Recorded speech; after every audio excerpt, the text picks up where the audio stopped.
Apart from everything else was in Afar, but okay, thank you also for inviting me. I'm very honored that I'm one of the few non-Afar to be here and also to try to contribute a bit and also especially to learn from things that are discussed here. So I think I met a lot of people that I met already 4 years ago and who know that I've been working in the Afar region for, no, it's 10 years. I did my dissertation there and on risk perceptions and how people deal with risks. Actually, my research was not specifically on women, but they were one main group. I talked with them, and of course, there are differences in the way women and men perceive problems that they are facing. We heard a lot already about female genital mutilation within the last 1.5 days, but of course, that's only one problem. There's a lot of big sack of problems that these people are facing. I did a case study in a specific region that I'm going to present here, and also I have some interviews from even this year to, as we heard already from John Markakis, there's a tremendous social change going on in that region, and this is also what I will highlight. What is happening in that region and where are these people heading? Okay, let us start to see a bit what is the context of problems, insecurities, the current challenges for these pastoralists before I continue with how do they see these changes, how do they deal with them, and then come to a conclusion. Here you see two maps. The one is Afar region within the Ethiopian context, one of several regional states in the northeastern part. And the other one on the left-hand side, or the right-hand side from you, I don't know. Anyway, I'm just at the big map shows actually the Afar Triangle, which should be, I mean, this is a word that you all know. It's a political term. It's also a geological term. But it refers to the region where Afar people were settled probably, I would say, 100 years ago, which covers the Afar region, parts of Djibouti and Eritrea, and which they claim as their territory. And we see there's a problem if you see, I don't have this nice thing that Rüdiger had, so I go here. This area currently is settled by Isa, Somali-speaking pastoralists who have occupied all this area within the last 60, 70 years. So this is a highly contested area because this is land that Afar lost, and as we know, pastoralists depend on mobility, the ability to move to between rainy and dry season areas. So we have a mixed context of natural hazards. We already heard about famine, that is normal in that area. Drought is a normal thing in these dryland regions. We also heard from John Markakis these severe governmental interventions that have been increasing since the 1950s. Especially the land appropriation. Und hier ist weiter. Und okay, weiter, super. Und wo ist dieser, wo man sonst anläuft? Ach so, ne, der musst du da reinstecken. Ach so, oder willst du von Hand? Nee, dann ist gut so. Ja, also dann kannst du jetzt nur den roten Punkt hier. Okay. Oh, great. Vorne. Okay, sorry. Okay, so, and we have multiple violent conflicts. Ist jetzt nur zum Zeigen. Yeah, genau, zum Zeigen weiter. So internally with Issa and especially also along the border with Eritrea, there were conflicts. And also the Ogaden War also had some impact on this region. Sorry for not speaking into the microphone. Sometimes you have to say if you can't hear me, okay? And sorry for speaking English, my French is really a bit poor. So if I should speak slower, please let me know, okay? You said about 100 years the Afar settled, so I'd like to know that one. Can you elaborate, because there's some misunderstanding already. Yeah. You said that these are the area where the Afar settled 100 years ago. Are you talking about down here? Like we say, this triangle. 100 years ago? Yes, that's, I think these areas were, at least they were used. They were used at rainy season areas. The areas around Era, for example, the Era River. That's what Afar people told me. Of course, I don't know. Yeah, that's what Afar people. The indigenous Afar people are 100 years in this area. Is that what you're saying? Or? Like before the Italian invasion. Yeah, when the Italians invaded during colonial times, 1930s. It was. You see this? Here's Dirdedawa, Oh, your okay, birthplace. talk about the area down. Okay. Yeah. I just want that to make clarify. There's still in our, here you see the railway. Yes. There's Okay. big, all these areas, huh? Okay. Okay. So just, Just to make clear, that's what. yeah. Okay. Please, no question and answer. Okay. Finish. Sorry. So again, the case study area, actually I worked within around Gawana area, which is in the middle Awash Basin, and it's along the Afar-Issa front line actually, where both groups, Afar and Issa Somali pastoralists, are facing each other. We have recurrent clashes between these groups. They are diminishing now, or within the last 10 years, but still it's everyday reality, because based on these contested ethno-territorial claims. But we have also increasing problem of land conflicts between Afar clans themselves, who are fighting about land that is getting more and more scarce. That is a problem. And of course, it has gotten a monetary value. Before, land was for grazing. Now, land, you can make money out of it, and of course, this changes the attitude of many people now. So, again, this is big social changes taking place in this area. And there's also conflict with federal police. I don't know if you know this area very well, but we know that this road is a main economic vein for the Ethiopian economy.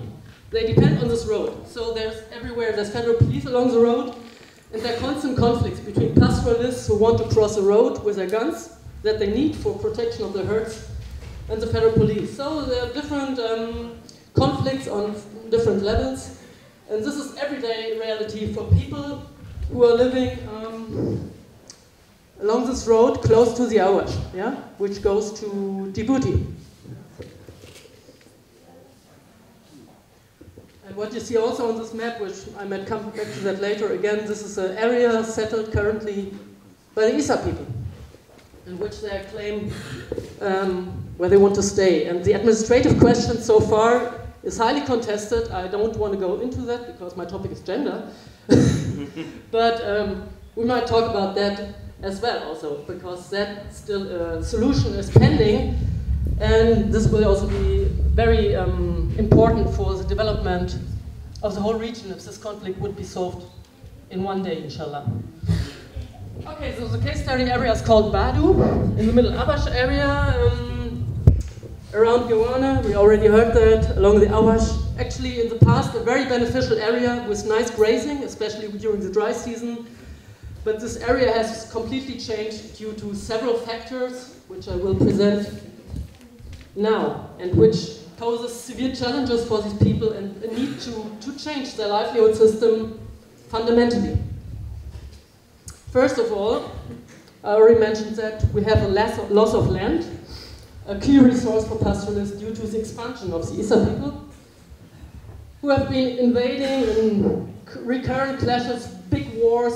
Since the invasion of the Italians, there has been a movement to the west, because at that time the Issa Somalis could gain the military overhand. Before, the Afar were more strong, they were hunting the Issa, part of this warrior mentality also. I mean, there was, this conflict is nothing new, it has been going on for several centuries already, but it has been politicized during the last decades tremendously. So that means now the Afar are moving around here somehow. Before they were moving between a rainy season, these areas, and dry season areas, but now they're running in circles. This of course means there's an increased overgrazing along the Awash River, increase of animal diseases, especially these flood-borne diseases, because this is a wetland area. And animals the Afar also leave that area during the rainy season because there are mosquitoes, there are problems, there are health risks. And of course, since they lost these rainy season areas, food insecurity has increased.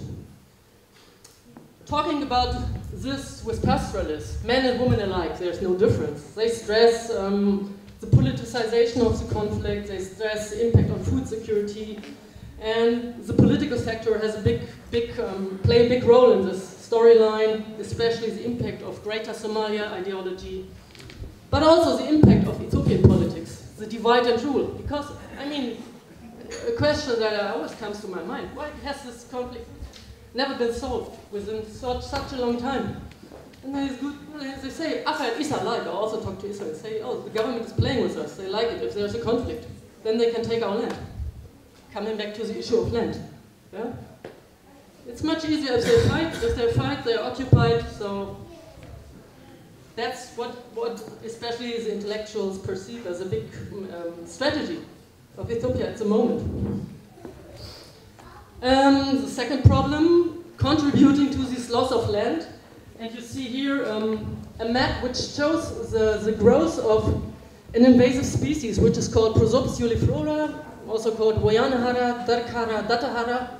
Yeah, there are several words that refer to this exotic plant that was introduced by the government in the late 1980s to improve the microclimate or for some purpose. They thought probably it was beneficial, but it turned out to be a big enemy. And you see the red spots. In 2000, it was growing in some spots in that area, which is called Badu.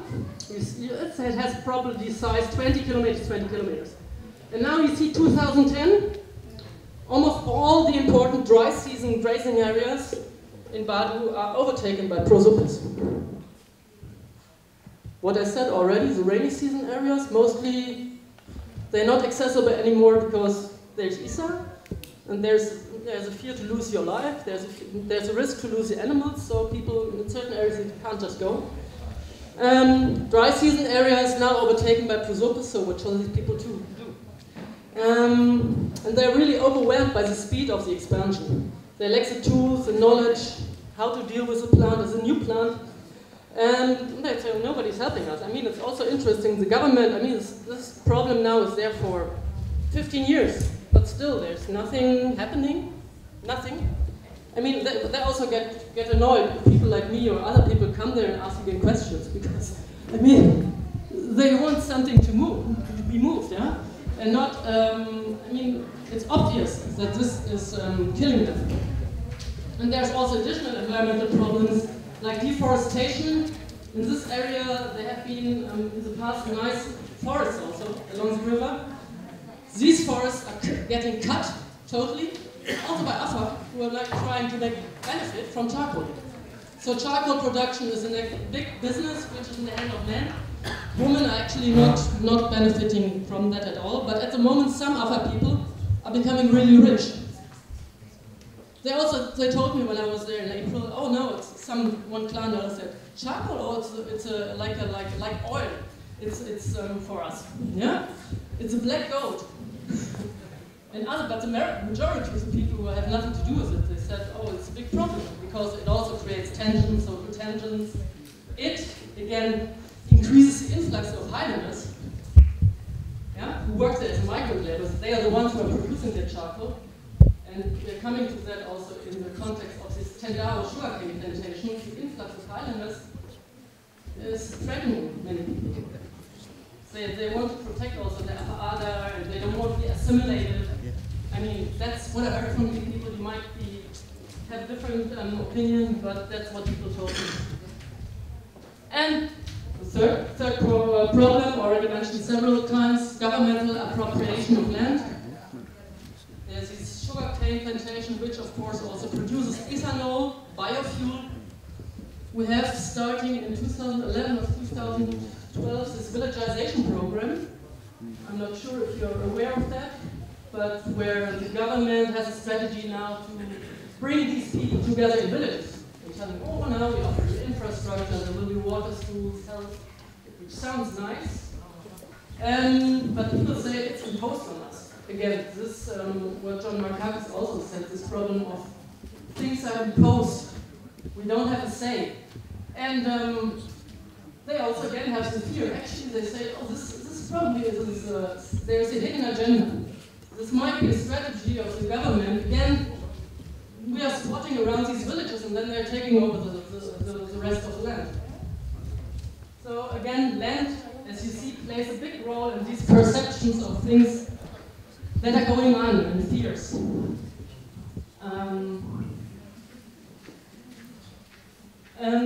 As you see on this map, this is actually not Gowana, but I also work around Uwa, Auda.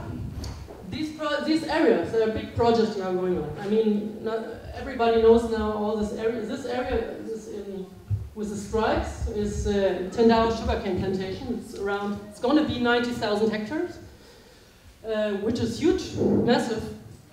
And this previously was dry season grazing area for the people, so they lost that. But there also these, what you see here, these blue signals, here, they're Teru as well. They're going to be big villagization projects. And as you see, these all were very important grazing areas. Ua was very nice during the rainy season, Ua Auda, many people moved there. These arrows indicate movements between dry and wet season. And so pastoralism, grazing areas, will be heavily affected by these ongoing governmental interventions. And actually, I'm sure some other people will say it's a good thing, it's a good development, also in the regional government. There's not that much resistance, but I heard also, this is just rumors, but that some clans also got arrested in Afambo because they resisted these developments. So there are tensions going on, and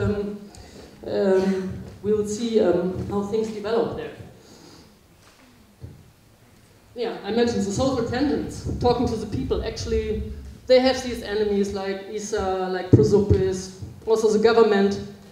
But also there are big internal changes now that people are worried about. This social change that John Markakis mentioned several times, that is going on, and we can't stop it, and it's normal and it's good.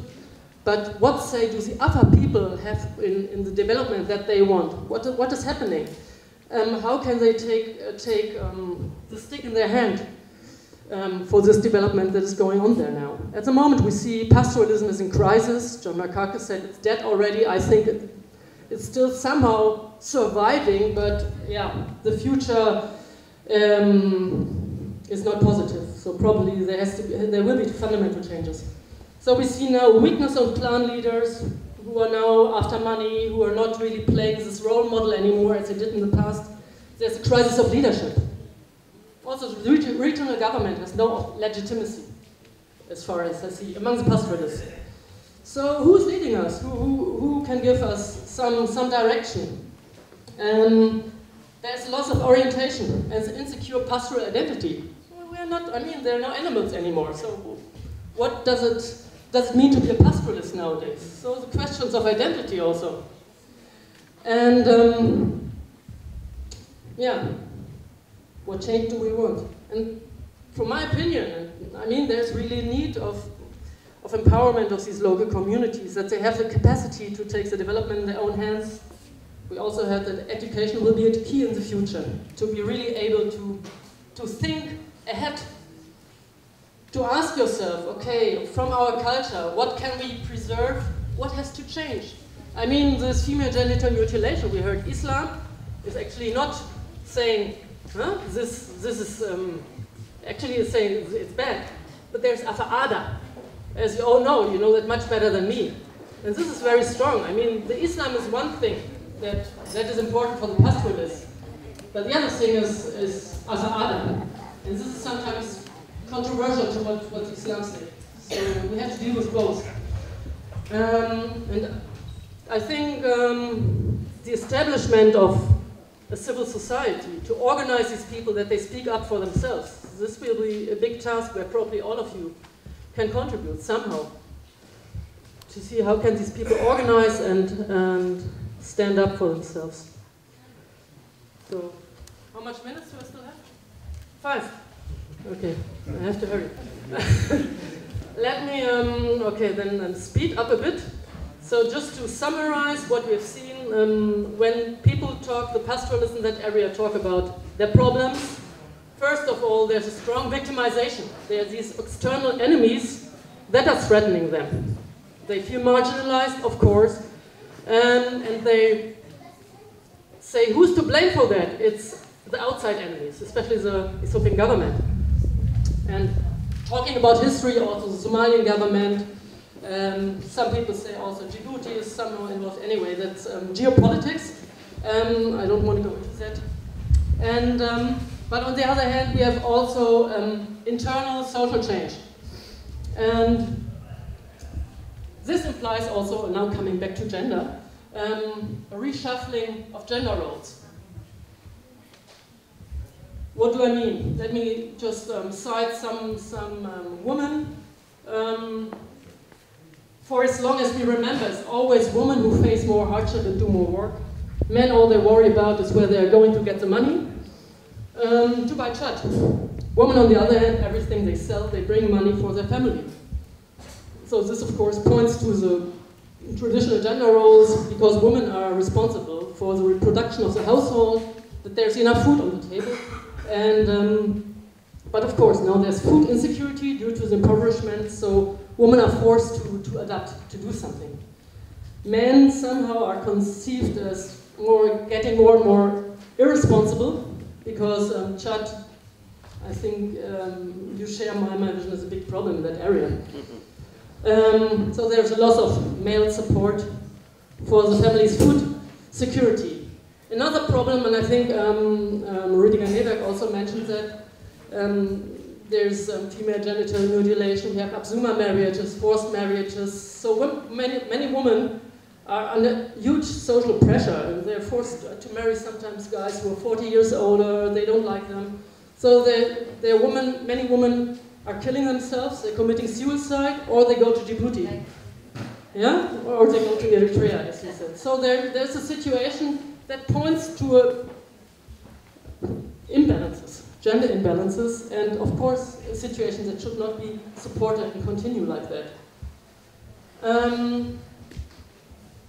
And there might be also an increase in domestic violence and male irresponsibility. I also heard of many cases where women get abused when they're married, and where they flee from, escape from. So this might increase with the loss of being a pastoralist, being strong, having many animals. I mean, this is not a question to me, but this is a question, what does it mean to be a man pastoralist? I mean, what is the marker for identity, for feeling strong, masculine, yeah? I mean, being a warrior probably played a big role. But of course now, I mean, killing others, yes, I mean, in the past. but this also doesn't play a big role anymore. Society is changing. And so there are challenges also to redefine your male and female identity, masculinity. As I said here. So there's a trend of sedentarization, the weakening of the pastoralism, so the male role as a breadwinner also diminishes. But women, they're forced to do a lot of stuff nowadays. We see here some pictures, and those of you who are aware of the area will note that not all of these women are Afar women, but I found these pictures with speed, and actually these are Issa women. This is Issa woman, Issa girl, Issa woman, Afar woman, Afar woman. But actually these gender roles are the same. The gender roles and the way these people are living are more or less similar. So of course, as I said, food security, preparing the food, water collection, taking care of sheep and goats. This has been the traditional issues, but based on on top of that now, a lot of other work has to be done in order to generate income, because there are not enough animals anymore. So people have to diversify, some go to Djibouti to work. A lot of people now start with small-scale agriculture. I'm trying to hurry, Yeah. Just don't shoot me from the other. Another 3 minutes. I'm just giving extra now. Okay, all right. Being kind. Okay. So what we have now, we have 3 different pathways. There are some people who still continue mobile pastoralism. Actually, this picture has been taken in April. Yeah? And some of you might know this mountain, Ayelu. When you go that road, so you can approximately imagine where that is. It's an area called Molale. Molale is a rainy season area. Nowadays, when people go also along the front line with Issa, there's also every day some conflict risks. So this was a rainy season settlement. And this is also the typical Giba people, the Furainus, the young men. who are with heavy weapons and who are like supposed to protect the herds. Of course, also these pastoralists, they interact closely with their relatives who stay behind in the permanent settlements in Gewana, or some stay in Ethiopia. There are some settlements that have now become permanent, and there's a strong interaction, a sharing. They give milk, the others give maize, yeah, because that's how they survive nowadays. There's the only way how these people can make their living. And this resilience of these pastoralists is currently based that they keep these strong social institutions for collective action. But as I said, this is weakening. We have a second development. We have impoverished cattle herders, because it was especially the cattle that got affected in 2003 in the last drought and who died. Some of these pastoralists became destitute, especially the sick ones, the old ones, those who have a lot of little children but no strong relatives who can work on farms or do anything. And so these people are dependent on relatives or food aid. And they settled especially around urban cores where they have access to food aid and to relatives who can support them. And then we have another group of these destitute people who started to move out of pastoralism, yeah? Who transformed. They were forced. They didn't do that by will, but they also became sedentary, but they started to work or to pick cotton, to do small-scale agriculture. Also, this picture is from April this year. Again, we have the mountain. Now from another perspective. And this is a small 1 hectare plot of Bukolo, of maize, around the Awash River, that a woman started to do on her own. And this is a new development. When I was there 5 years ago, actually this small-scale agriculture was mostly done by men who started to do it. There was not much knowledge, but now, more and more, it's women who take up this activity. And we will say, okay, now our situation, our food security is getting better. Yeah? We are now supporting our relatives who live in these settlements on the slide before who are destitute. And as you see here, this is the land use in that area. And if I would show you the same area in, I don't have a map now, in 1980, probably there were only these state farms that are now privatized or abandoned. Yeah? There were these big area during their established governmental state farms. But now all these orange areas, these are new farms, new large farms by investors. And these maize things, these are all small-scale farms by previous pastoralists now where they start on their own. And just coming back to what does it mean for the gender roles? Citation of a woman. I mean, you can all read, but I'm going to read it to you anyway. So this Fatuma lady, I met her this year in April 2014. She said, "Today women do the same as men. It is just physical limitation, the malnutrition of the women. We women are way better than the men. Back then now talking about past, there was milk. Women were mostly working in the household and men were tending the animals. Today everything is different. Women often have to do the work of the men. I'm a female-headed household. I do not have a husband and I have to do everything on my own. This can be something good." Oh yeah. Today there are women who start doing their own farming. Some of our people who are living around the asphalt road, like Ashka, which is a small place along the road, they start to depend on us, on what we grow like the maize. Women are starting to grow stronger. Women are more affected by health issues than men because a woman's workload, the health status is not very good. Men, for example, additionally, they do not give birth, they are not getting pregnant. And also carrying water on the back, we can have kidney problems. Okay.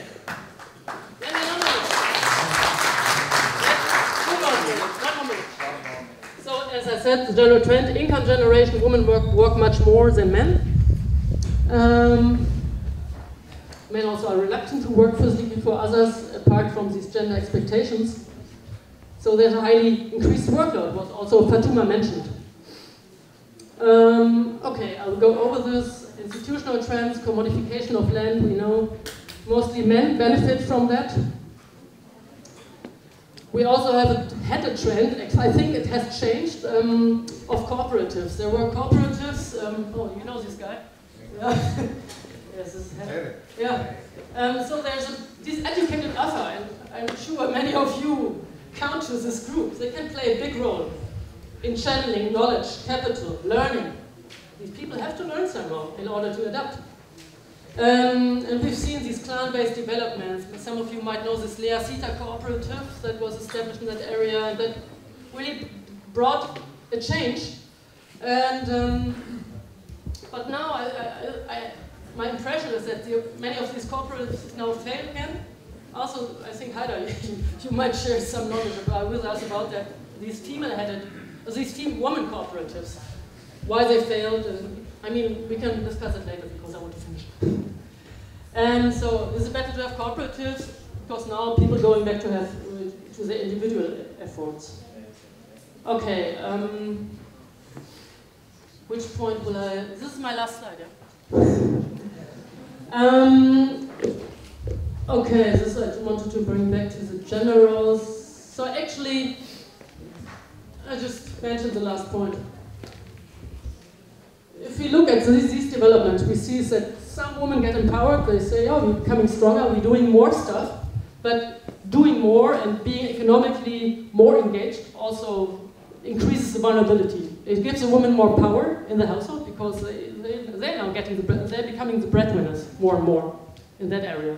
I'm not talking generally about Afar, yeah? It's impossible. But in that area. But of course, they have to pay a cost for a high cost for that, and this is their health. And actually, the rules, the tradition of ownership and all these things hasn't changed yet. Yeah? That brings them in this somehow also somehow inferior position.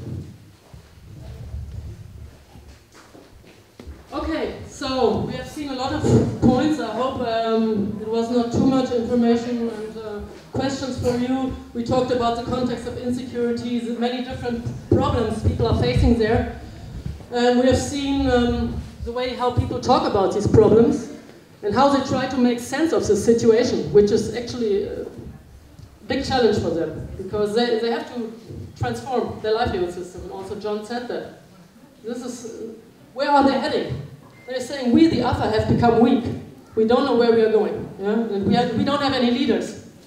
So I think it's also a good chance for the Afar diaspora, for people who know about this area, who have knowledge and who have the will to contribute, to really try to contribute to sustainable gender-sensitive development in that area. Okay, thank you very much. Thank you. I just wanted to say thank you very much for Simona to bring this extensive research. Simona, our ede abtemi mahaylo agid babini afar barol tanigid babini ahdi buku Ethiopia ahdi wahde abtamai Djibouti takkek Eritrea takkek enki halata. It's the same thing, that is happening in Ethiopia. It's the same thing happening in Djibouti and Eritrea. Nothing different, So the Afars are in danger everywhere. So, and you guys have, I'm sure, learned from that. And you will get, so that we can see, what we have to do as individuals. And I would like to say thank you very much. Mr. Nu'man will give this award to Simona. And Simona has been really true, I met her first, in Awash, way back, and she sleeps, and they call her Azazahara, by the way. Her Afar name is Azazahara. And that's the way they Afar know her. And she goes and sleeps under bridges, and she sleeps on the road, and talk to the people, and they really love her down there. Thank you very much, Simona. Thank you very much.